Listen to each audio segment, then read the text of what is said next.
Now, today, as you know, we're going to be talking about this wonderful Rouleau vase in the museum's collection, dating to the Kangxi period, because we'll see the vase many times. I'm not going to put the caption up every time, so I thought I would put the rather lengthy caption up this particular time.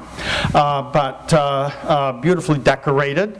We'll just see several more shots of it. This is a similar view, but with a slight rotation. And this is the other view, if you will. The story, as I think you probably all know, is the story of the women warriors of the Yang clan.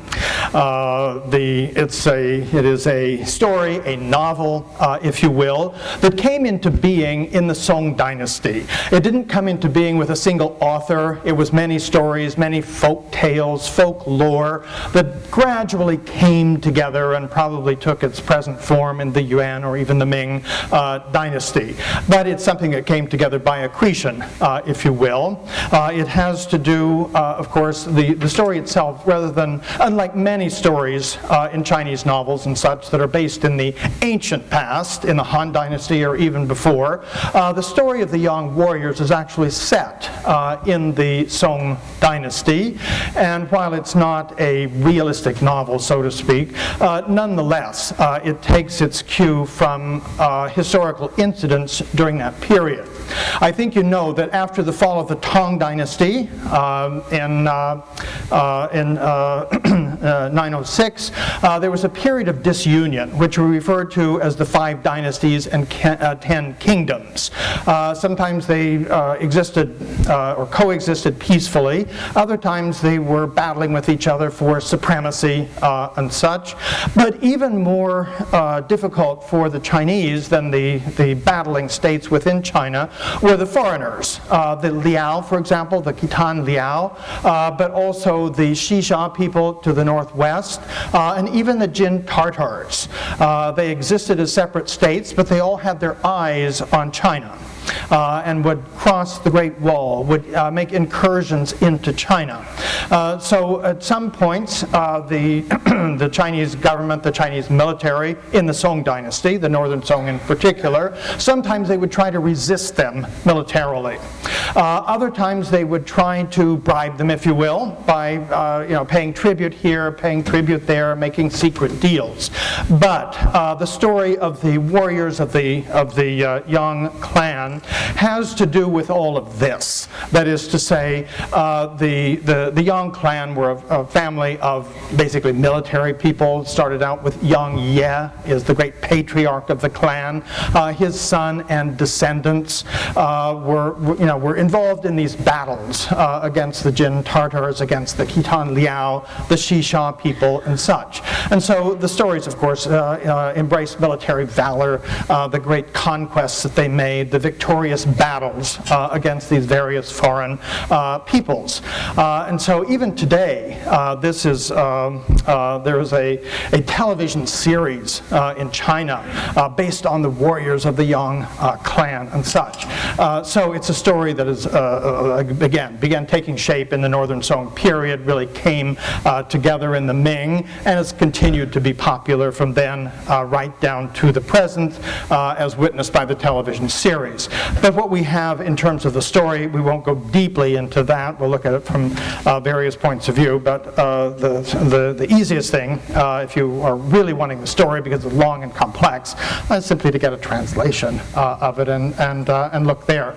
But the jar depicts more than 50 people, particularly around the tall lower portion of the vase, and of course leading members of the Yang family. And there's one place where the Emperor Shenzong is kneeling before one of the members, Yang Ye, begging for his assistance in defeating the foreigners and such. Of course, what we see here, it's not just a scene that's dreamed up by the ceramic decorators. Of course, the illustration here is based on a woodblock printed book because, as I said, this came to be a novel, if you will, and so because it was so popular, it was illustrated in the Ming Dynasty and the Qing Dynasty, and so there's edition after edition after edition. And so the illustrations here on the vase would have been inspired, perhaps directly copied, not in color. The illustrations would have been in black and white in the book, but copied in terms of composition, placement of figures and such from a book. And then here are some of the details. You can see how meticulously the vase is painted, the general, the yang ya, the beautiful colors, the exquisite painting that they have done. And this is very typical of Kangxi, this kind of narrative presentation and the presentation of the scene in minute details with these beautiful colors. And one thing we will see throughout the lecture, and we will discuss the development, is the way they achieved those colors, the beautiful mottling, rather than just being a solid, even shade of blue or presentation of blue throughout. The modeling of the colors, whether it's in the green up here, the blue of the robes, it's mostly where you see a long span of color that they will model it. It's not an accident. It's not difficult to do. It's simply making it thicker here when they apply the enamel, leaving it a little thinner there. But that kind of variation adds visual interest to the piece. If you think of it as being solid, the same tone of blue or of green throughout, it would not be as visually interesting as it is here. Other scenes, notice the extensive use of the black enamel for describing the stonework, the outlining of the figures. They don't usually outline faces. That you could notice in the detail in black. That would make it a little too much like a printed book. Rather, they usually outline faces, understandably, in red enamel, as you can see there. There may be exceptions to the rule, but other things will be outlined in black, the boots done in black, but also the stonework there, and then the edging of the banners up here. Now, when you look at the piece in the gallery, you will often see that those areas that are done in black enamel are lustrous. But black enamel per se is not lustrous. The way they make it appear lustrous and the way they make the black look even blacker than it otherwise would is that frequently they apply green enamel, this type of green right here, over the black. That protects the black because it's relatively fragile, it's easily abraded and such, and by putting the green over it, it protects it so it doesn't get, or in this case they've used an aubergine, very pale aubergine enamel, which protects the black from abrasion, but also intensifies the color and adds a certain luster to it. And these are just more of those characteristics that you see here, the mottling or the variation in the application of the enamel, the outlining of the faces in red, just the exquisite and very, very meticulous treatment of the entire scene. Or notice here, up here, that's so beautifully modeled there with the mixing of enamels to create the caramel color. Or here, wonderfully done in what is sort of an opening in the balustrade there, but beautifully done with the caramel enamel again. This is the scene sort of unraveled, multiple photographs very smoothly put together to show that. This is the scene around the neck, where you have moving from the story of the Yang family to Lao's gods of longevity and such that are associated with the scene as well. Now, looking, when I was putting the lecture together, I couldn't find any images from the novel. Of course, it's a novel, it certainly exists, but I just couldn't find images in putting the lecture together. This is the sole image that I found, which has nothing to do with the jar in the museum's collection, but I thought I would bring it in just to say, yes, there is the novel that's illustrated, and you see the type type of illustrations that are there that are in black and white that are much more schematic than what we find in the ceramic presentation. And this is the death of Yang Ye. This is something with the projector. It's not anything else. They don't seem to be able to straighten it out, so we'll just have to live with it. But with luck, it won't be a serious matter.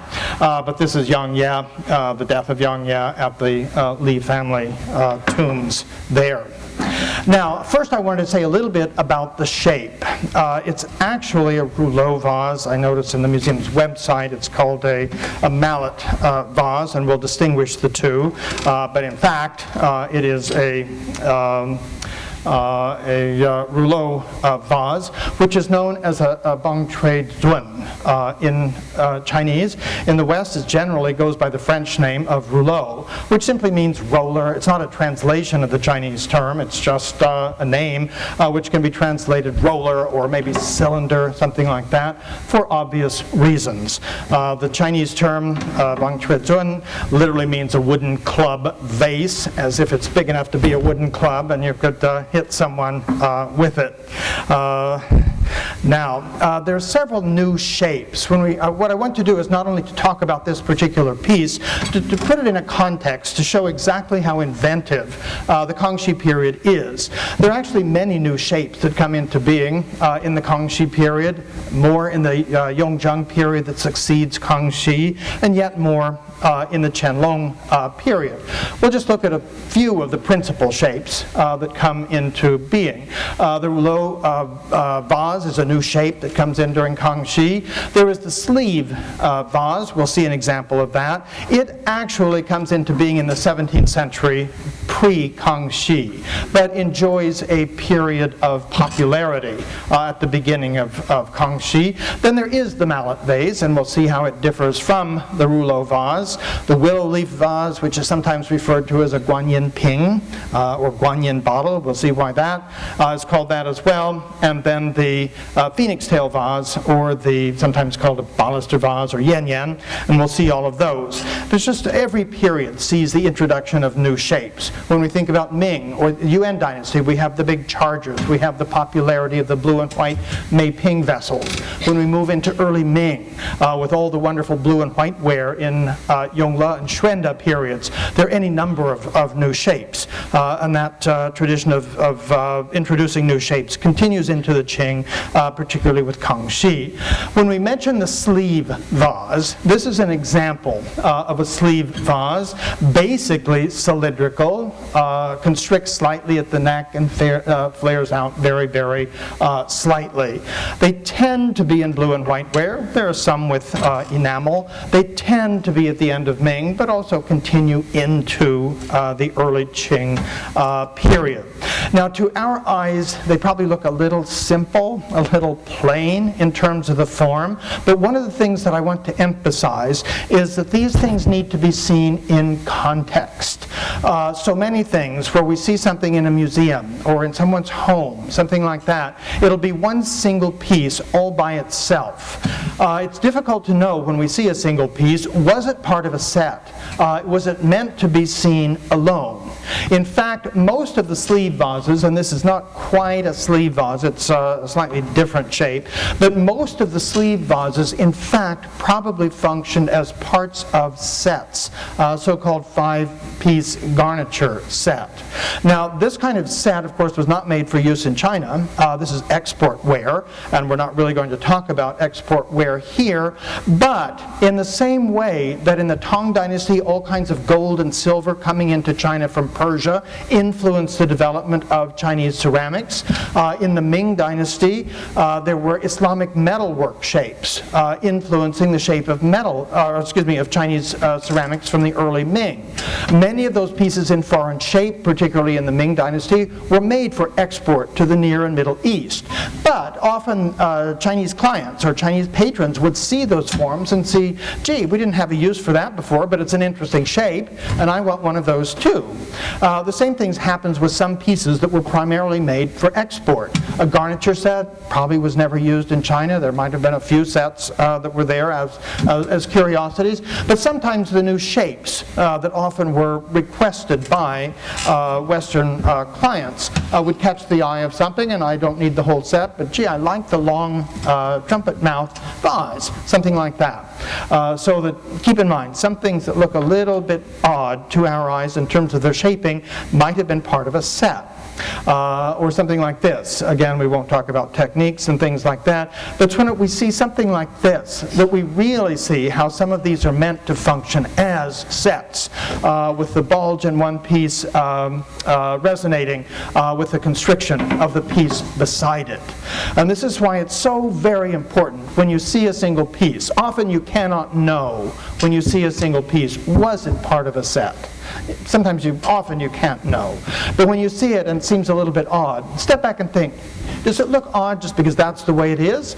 Or was it part of a set, in which case I'm seeing part of the piece, so to speak, rather than the thing in its entirety? And we often don't talk about this, but this really makes that point very well. Now, this we've seen before. It's the Rouleau vase. What I wanted to distinguish is that this is sometimes called a Mallet vase. And in fact, as I'll show you a little bit later on, the Rouleau vase and the Mallet vase both derive from the Song Dynasty Mallet vase. So of course there's confusion. But what the Chinese usually term the Mallet vase, or Yaling Zun, is this particular shape. It has when they call it a mallet vase, it means it looks like the head of a hammer or the head of a mallet. Then a handle, if it were actually a mallet, would be attached perpendicularly coming back this way so that you could strike with it. So it's a simple characterization of it looks like the head of a hammer or the head of a mallet.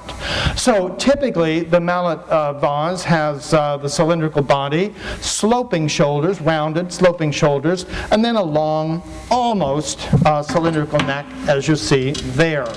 For this particular interpretation of the Mallet vase, we don't find it before the Kangxi period, although there are antecedents, as we'll see very shortly. It can be blue and white ware, it can be red and white ware, it can be monochrome glazed ware, as you see with the tea dust glaze over there. Now this particular shape is often characterized as a Mallet vase as well. Technically it's not. It's a shape that's inspired by the Tibetan style of pagoda.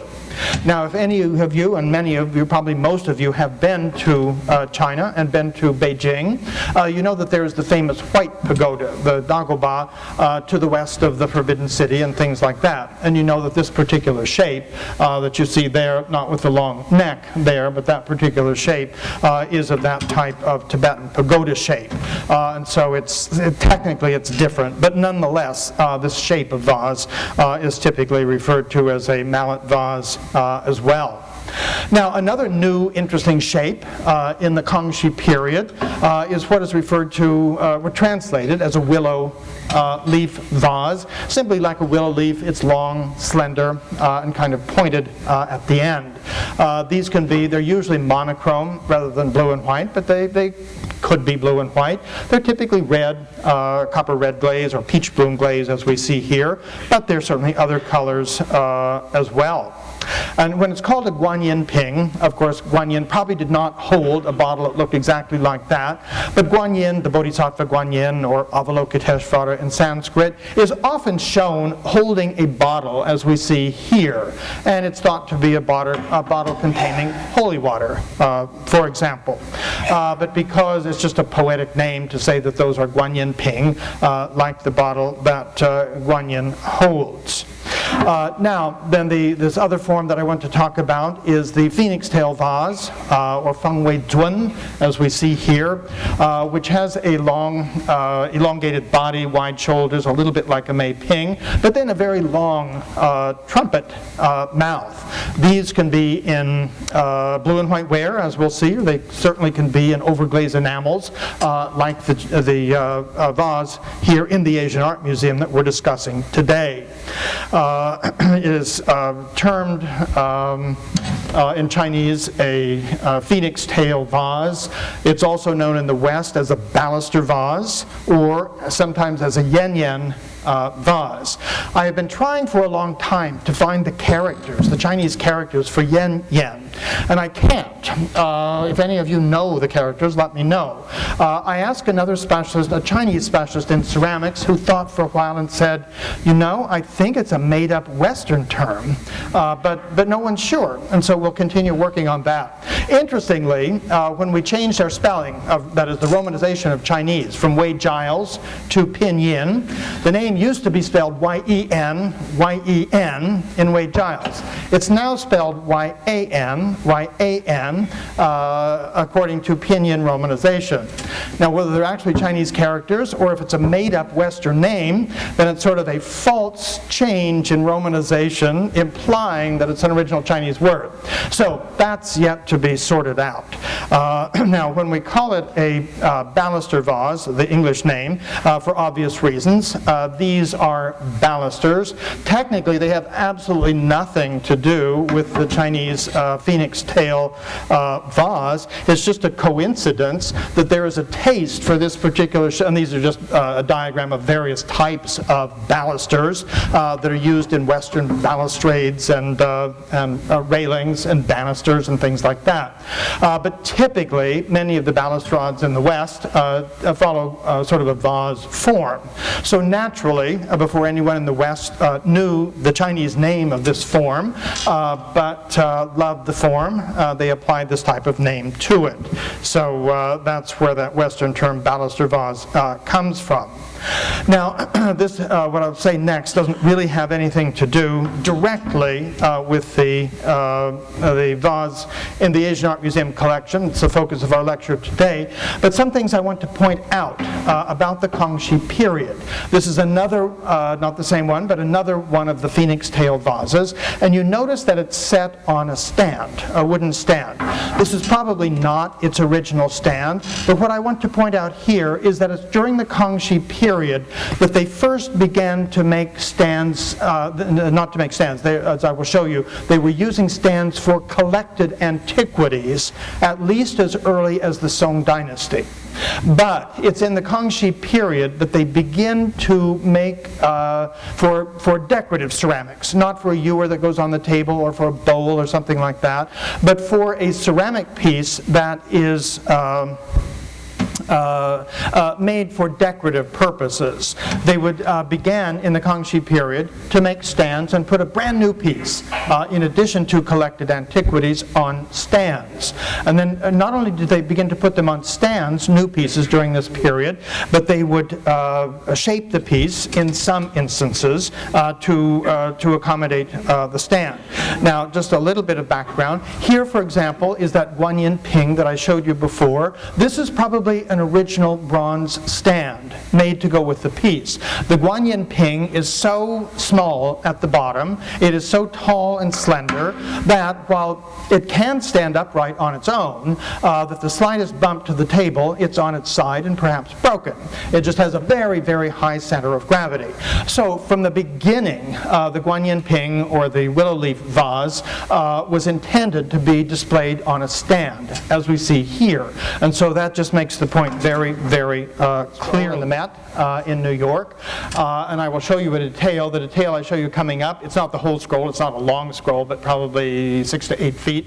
But I'm going to show you right there. And this scroll is from the Ming Dynasty, from the first part of the 15th century. It's a little bit blurry, but you can see that this vessel right here is set on a wooden stand.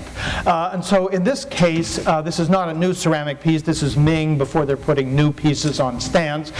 This is a bronze vessel they're using as an incense burner, probably a Shang or Zhou Ding vessel. And as a collected antiquity, it's on that little stand right there.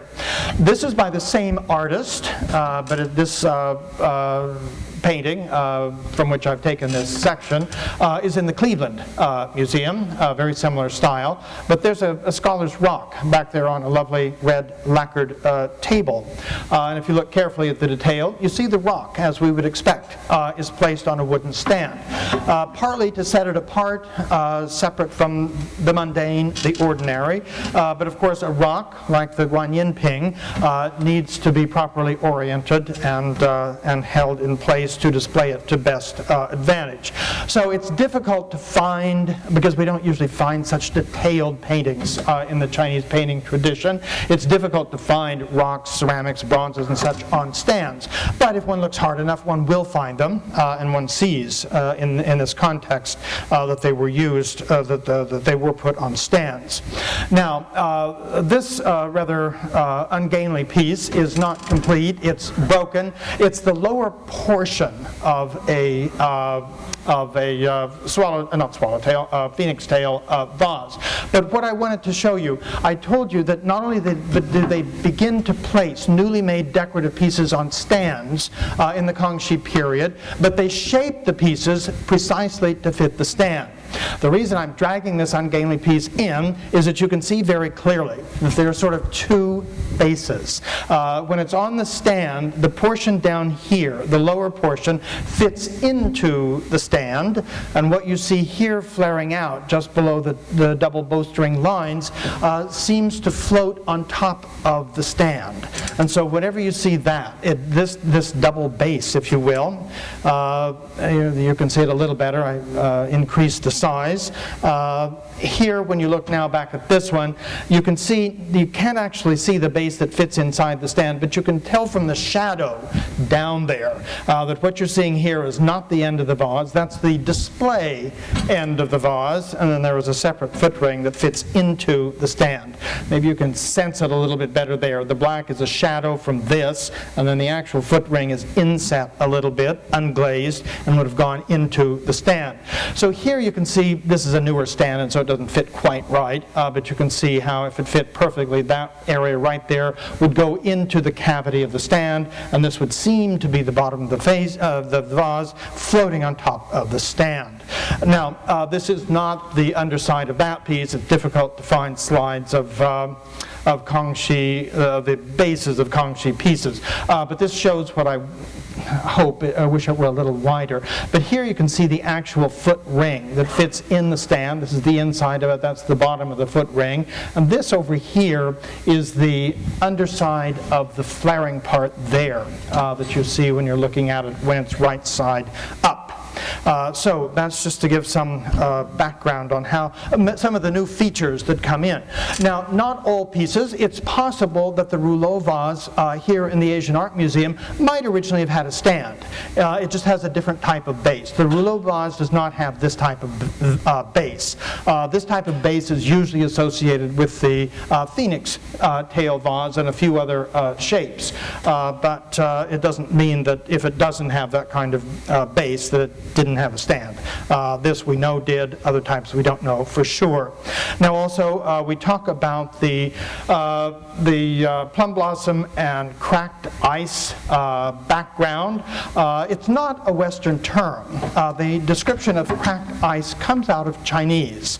I'll show you some details a little bit later. It's kind of hard to see, but there are little lines that have been painted individually underneath the beautiful blue washes in the background. So to see where that came from, it seems to be a convergence in the late Ming and Kangxi period of two different things.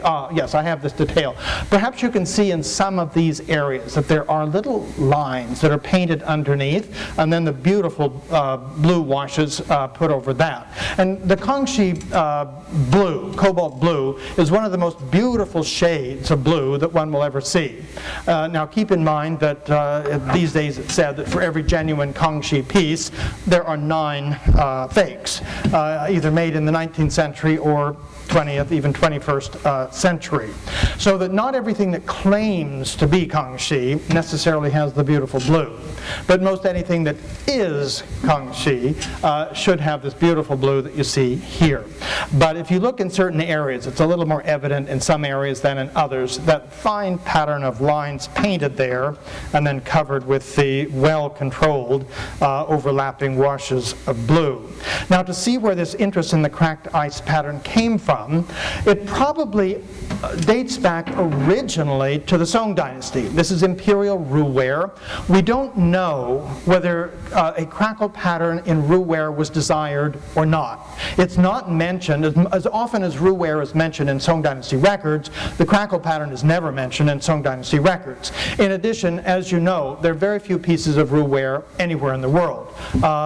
Maybe 60, 70 pieces, something like that. So it's statistically difficult to know. Some roux pieces, and here's the detail, maybe you can sense that there is a slight crackle pattern in there.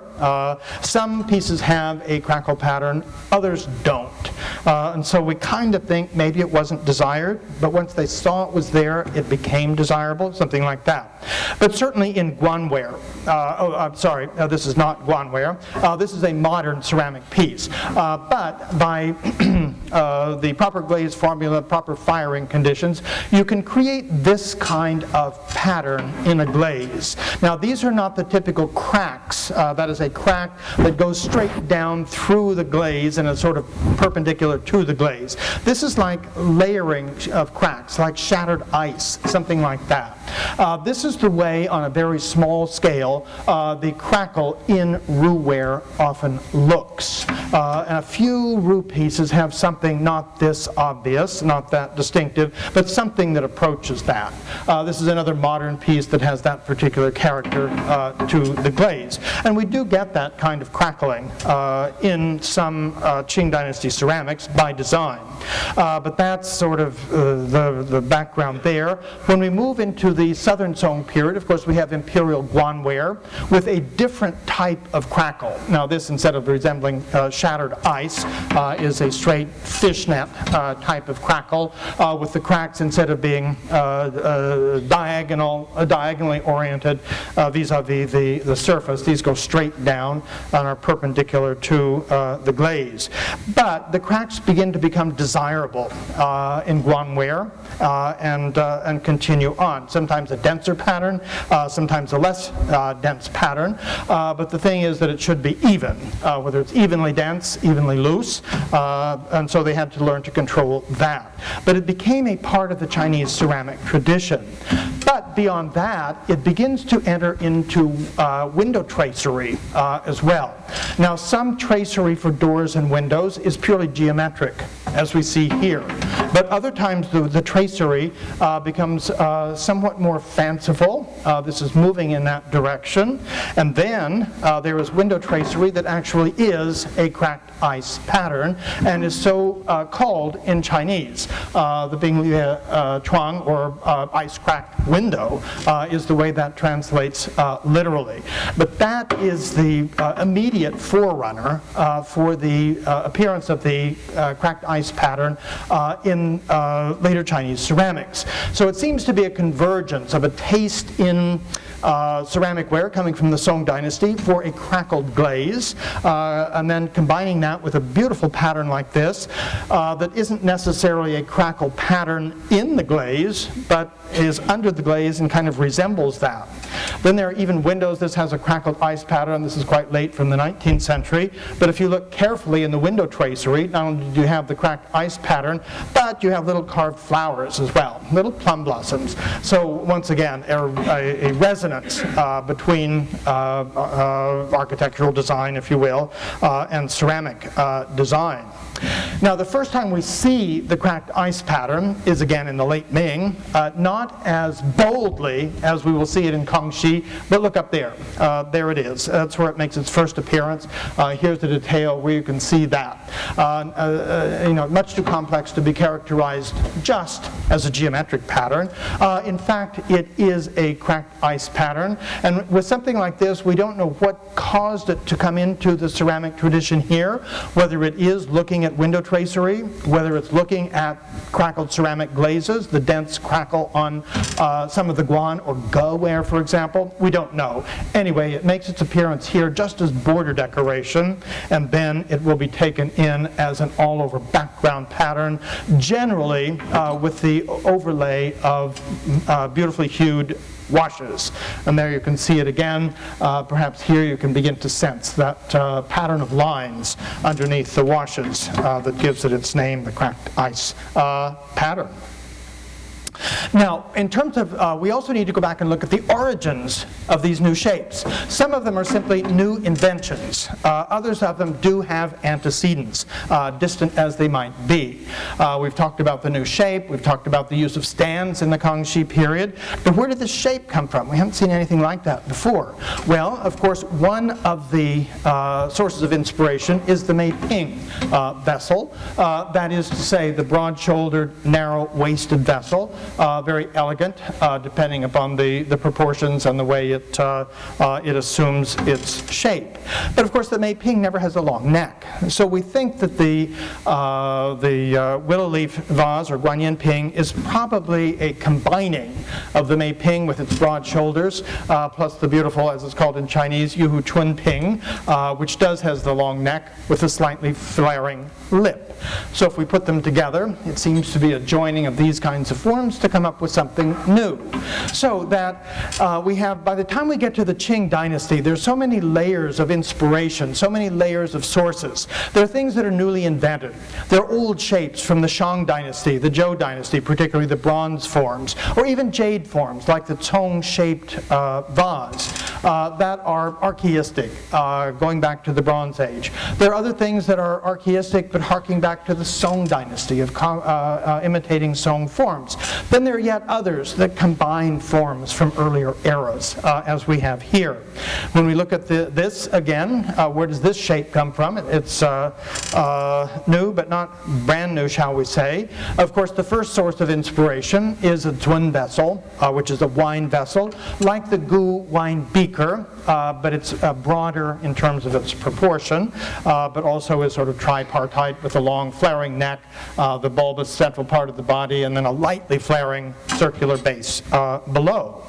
But that form had been imitated basically in the late Southern Song, Yuan, and into early Ming, with a type of, here it's not usually called the swallow, not the swallow, I keep saying swallow, but the phoenix-tailed vase, usually it's referred to as a bronze form vase in Longchuan Celadon ware. There aren't so many of them, but nonetheless it's there. And then it pretty much dies out after the early Ming, but the form begins to be revived in the later bronze tradition in late Ming, early Qing, and so you have this particular lineup of going from remote antiquity in the Shang dynasty, a form that's revived in the late Song to Yuan to early Ming, dies out, picked up again in later Chinese bronzes, and then fully flowers, as we see there in the phoenix-tailed vase. When we talk about the mallet vase, as I mentioned, the Kangxi mallet vase with I showed you one blue and white, one that was red and white, that and the Rouleau vase really do both trace their ancestry to the mallet vase of the Song dynasty. This is one in imperial Rouleau.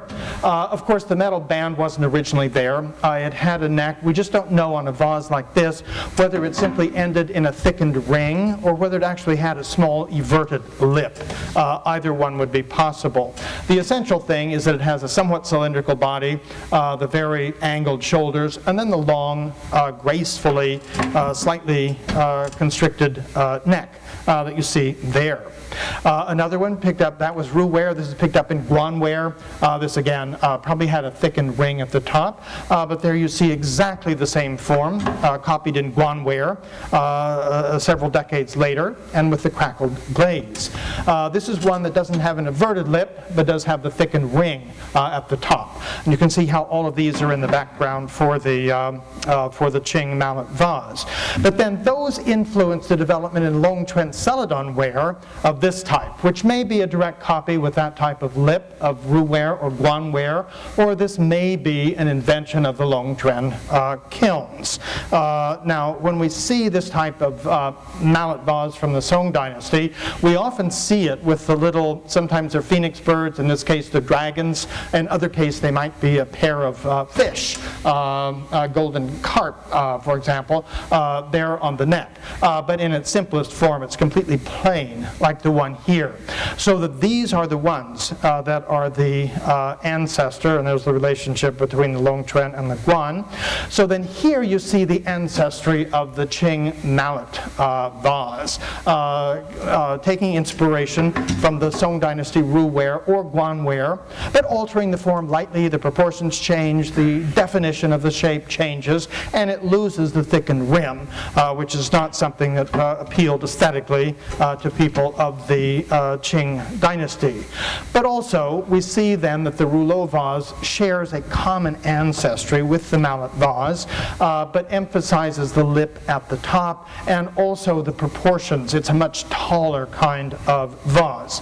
So the confusion between Rouleau vase, mallet vase is understandable, given that they have the same ancestry, but at the same time, we should distinguish them. Now, leaving shape and history of shape and where things came from behind, let's talk about the technical history of the ware. Now, of course, what we're talking about here, the Rouleau vase with the scenes of the young warrior clan, not blue and white ware. It is enameled porcelain. But before we can talk about enameled porcelain, we have to talk about the development of porcelain, of blue and white ware, and then how they moved from blue and white ware to the enameled porcelain. Now, blue and white ware, in fact, as I will show you, there had been experiments with blue and white ware since the Tang dynasty. Not to say there was a lot of Tang blue and white ware, but there were initial experiments with it. Then taste radically changed in the Song dynasty, and blue and white would not truly come to the fore until the Yuan dynasty, that is until the 14th century. And once it came to the fore, blue and white ware, that is to say Jingdezhen porcelain, became the be-all and end-all of the ceramic tradition, if you will. Now, where did Ming Dynasty, going back and looking at some of these things, where did these come from? Like I said, there was already a taste in the Tang Dynasty for the blue ware. Not among the high-fired wares for use by the living, but we see it particularly in the burial wares. You're familiar with Sansai ware. This is Sansai ware, but with one color. It's monochromatic rather than three color. But it's simply a low-fired funerary ware with cobalt mixed with the glaze, and it's fully coated with it. Of course, these are all northern wares. The porcelains later, of course, as we'll see further on in the lecture, are produced at Jingdezhen. But at the moment, these kinds of wares with the cobalt are produced up here in the north, more or less in the region of Luoyang and in southern Hebei province and such. But that's where those developments are being pioneered. Later, the locus classicus will move to the south and Jingdezhen. But we should keep in mind, we're not going into the history of painting, but just to try to put things in context, that the Tang Dynasty, even though the wares for use by the living were basically pretty austere, white, celadon glazes, some black glazes, rather than a broad palette, nonetheless, there was a taste for color in the Tang Dynasty, and the paintings, again, we don't know a lot about painting from the Tang Dynasty, but from what we know, both secular painting, like this one, but also the Buddhist paintings, it was very colorful. And in that sense, the taste for color for the cobalt blue glazed ceramics ties in, to some extent at least, with what we see here. Just to remind us that these are not porcelain, they're white earthenware, in this case off-white earthenware, to showcase the blue glaze to best advantage. They covered the upper portion with white slip so that we see the beautiful blue glaze against a white slip ground. Of course, they sometimes splashed it, so this is sort of a sort of a forerunner aesthetically of the earliest blue and white ware, where you have the off-white earthenware, a white slip, a clear glaze, and then splashed with cobalt blue. And of course they would incorporate cobalt blue elements into three-color or sansai glazed ware. It's also in the Tang Dynasty that porcelain is invented. It's not quite the same as Jingdezhen porcelain, but nonetheless, it is a pure white ware. It is translucent. One has to encourage it with a very bright light to get the light to come through it, but nonetheless it is translucent. And the earliest of the porcelains, which come about in the 9th century, are produced at the Qing Kilns, some others near Luoyang at Gongxian and such. Now, this is a very early blue and white piece. Almost none of these have survived above ground. What we know about Tang Dynasty blue and white pieces have come from recent archaeological excavations, not always in China. This came from the Bailey Tong shipwreck, which was excavated off the coast of Indonesia.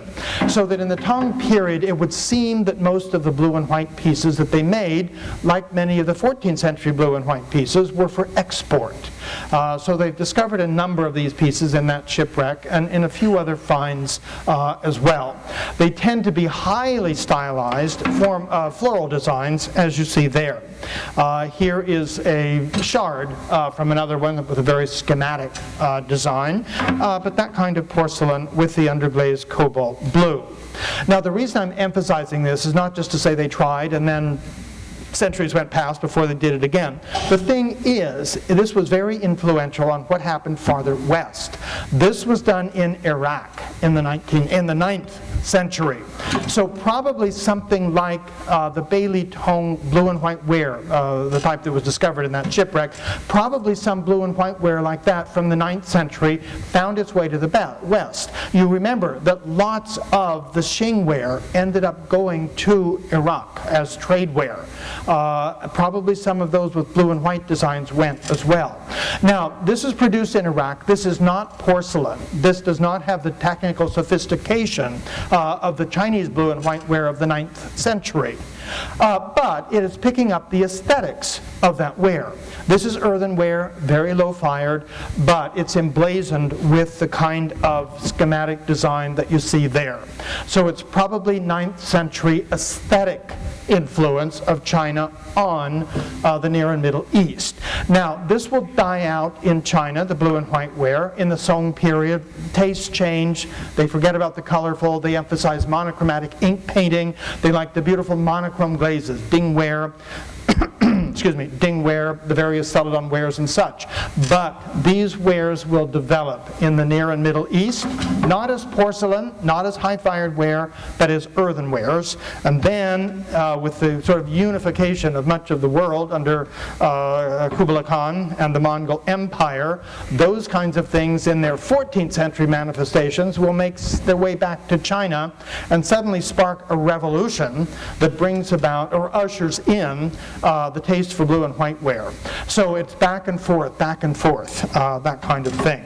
Now, talking about this taste for white ware, even though it was an undercurrent, there has been an undercurrent of taste for white ware since earliest times in China. When we think about the Dawankou and Longshan cultures, we think about their black wares, their earthenwares, but they are very thin-walled, almost eggshell thin-walled, and they're black through and through.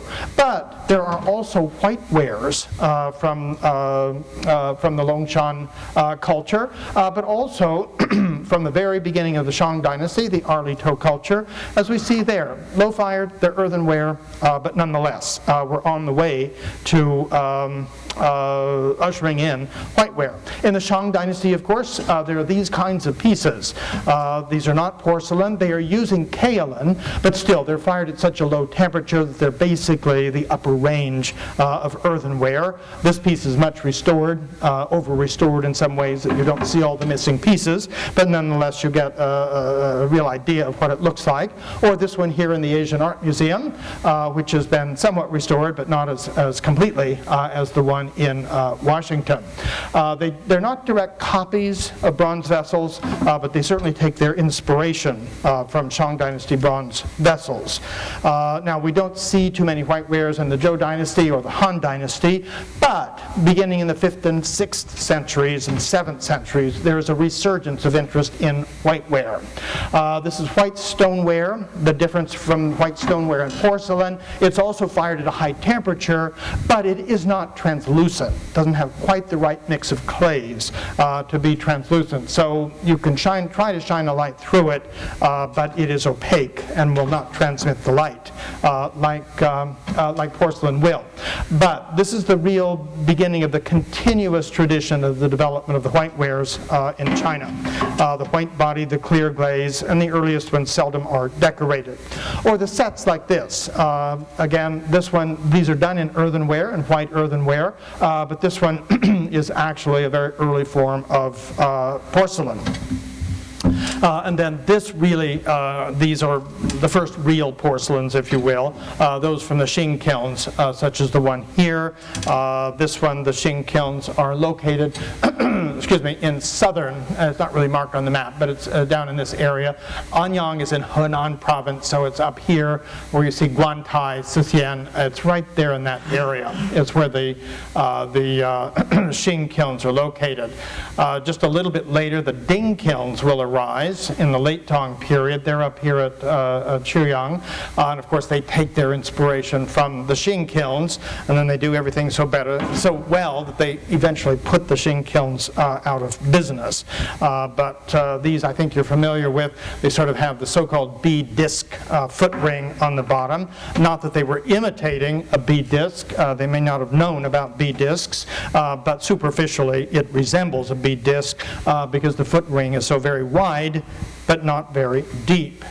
And then, of course, in the Tang Dynasty, the porcelain tradition is closely allied with the silver and gold tradition, which itself is sparked by all kinds of imports over the Silk Route from ancient Persia. So we talked about foreign influences on Kangxi ceramics, but they've been there all along. This is a gilt bronze stem cup. These imitate stem cups and such, or stemmed vessels, put it that way, that were made in ancient Iran. But the ones from ancient Iran imitated ancient Roman forms. So there's a real chain link of connections all the way back to Rome in a piece like this. You can see how close the early whiteware tradition is in terms of mimicking designs in silver. The whiteware, the earliest of the whiteware pieces, the 9th and even the 10th century pieces, seldom have much decoration, so they don't imitate the decoration on the silver pieces. This has a little bit of incised, probably flower petals, but not the elaborate decoration of the silver. Or the lobing of the piece is certainly picked up from silver, or even something like the cuspidor, which again seems to have been introduced from ancient Iran. In silver, we find it in glass, we find it in black glazed ware, and there is a Qing porcelain from the 9th century imitating an 8th century silver one. And then leaving Tang, moving to the Song Dynasty, of course, in northern Song, the dingware in the 11th and beginning of the 12th century certainly is the most preferred ware at the palace. A very subtle ware, and all of that taste for the color in the previous era sort of recedes into the background. As I showed you before, the Qing kilns were down here, the Ding kilns a couple of hundred miles north up there, but enough correspondence that they learned how to make the ware and how to decorate it very, very beautifully. The Ding pieces are typically fully glazed inside and out, except for the foot, and even including the foot ring. They're fired upside down, so the rim is left unglazed because that's what it rests on in the kiln. Then after firing, of course, they are banded with metal to conceal the unglazed rim. Decoration is always very subtle, whether it's carved or incised, or in this case molded. And so it is the complete antithesis of what we find in the Kangxi period. There you see the underside again with the glazed underside and glazed foot ring. Then we also have the emergence in the Song dynasty of the forerunner, and technical forerunner in terms of porcelain, of the vase. That's the focus of today's lecture. That is the Qingbai ware, sometimes called Yingqing ware, that comes about at Jingdezhan.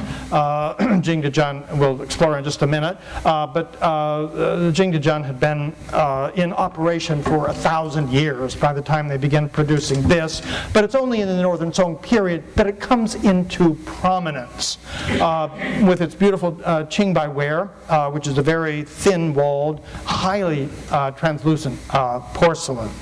And so that begins the later history of ceramics. Jingdezhan is down here, right there. It's in northeastern Jiangxi province.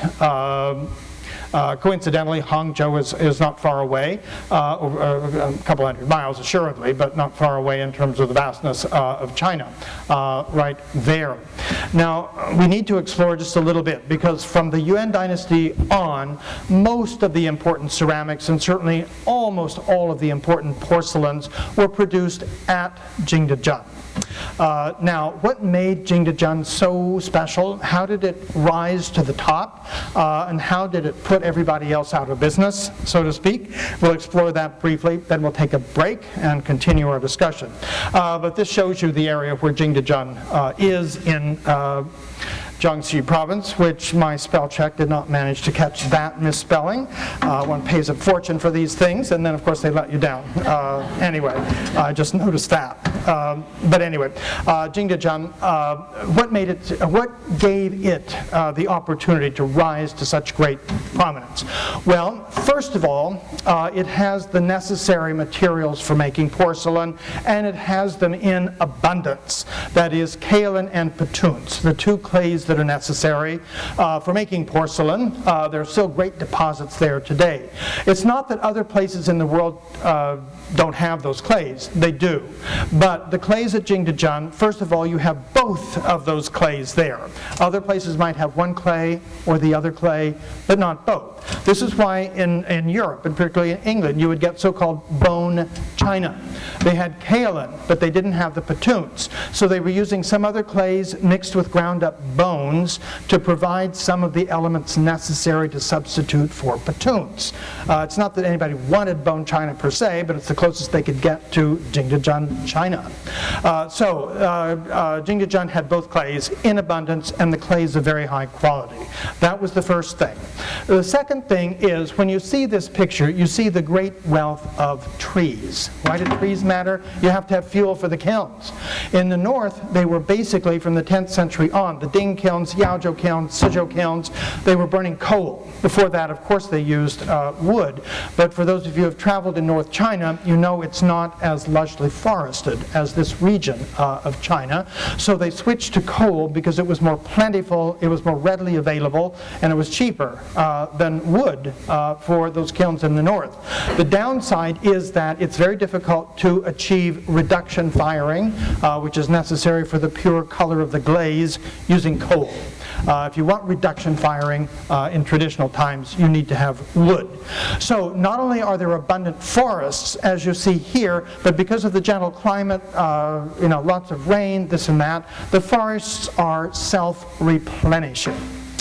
So you have the clays, you have the wood for building fueling the kilns, and then of course you had talented potters. As I mentioned, the potters, the kilns in Jingdezhan had been in operation since the Han Dynasty. At first they were producing, they were humble wares that came out of those kilns for local production. They were imitating wares produced at other kilns. Basically, in the Han Dynasty, the potters at Jingdezhan were part-time potters. They were basically, that is to say, they were farmers. In the spring, summer, early fall, they were doing their farm work. In the winter, when there wasn't much farm work to do, they would turn to potting to supplement their income. By the Tang Dynasty, of course, you had full-time potters who were producing much more sophisticated wares, but still copying wares produced at other kilns. In the Tang Dynasty, they were largely imitating Yue ware. which was the most important ware of the day, not only in China but anywhere in the world. But that's what they were doing. Then in the Song dynasty, they come into their own with the Qingbai ware, this very, very, very fine porcelain. So over many years, you have the development of very talented workforce of potters. So you have the clays, the wood, the potters. Another thing that you have to have, which is the fourth thing that is so important for Jingdezhan, as you see here, there are riverways and such for transporting the ceramics. In traditional times, there were not the paved roads, there was not the air transport that we have today or anything like that. They needed to to be able to ship those very thin-walled ceramics, they needed to transport them by water. And so Jingdezhan is near Lake Boyang, which interconnects with various rivers. It also connects with the Grand Canal, that canal that was finished in the 6th century that linked North China with South China for the transport of military goods, for the transport of grains, all kinds of things like that. Same kind of things that our interstate highways were built to do in the 1950s, 60s, and such. But because of that connection, they could ship easily to North China, where the capital was, the imperial palaces, but also the rivers gave them access, when they began to do export ware, gave them access to the ports, particularly via through the Yangtze River and into the ocean, so they could market internationally. So just a few other, even today, most of these smokestacks are coming from kilns that are active there. They're not traditional kilns burning wood, they're burning coal, or more likely they're burning natural gas. But nonetheless, they have the high smokestacks and the smoke issuing from them.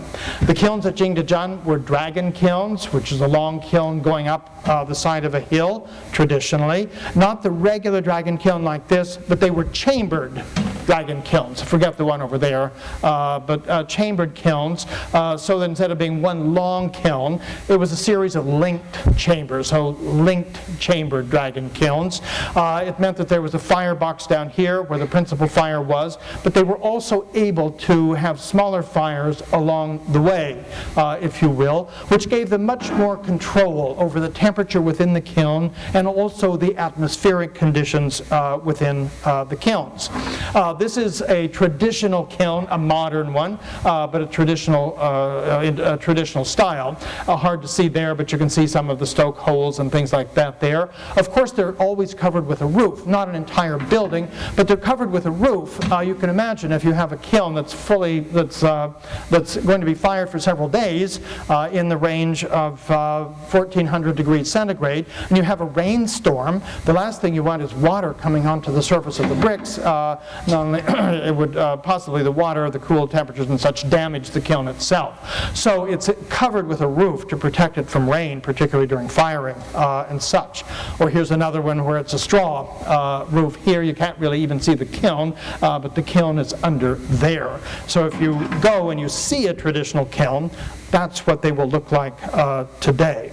The architecture is not great architecture, if you will, simply because the heat is so great that the possibility of a major fire is also always there. So it's pretty much make-do architecture, but believe me, it does what it needs to do, and that's why they stick with it. Now, we'll take a break, and this is where we will pick up with wares from Jingdezhan, development of blue and white and enameled tradition after the break.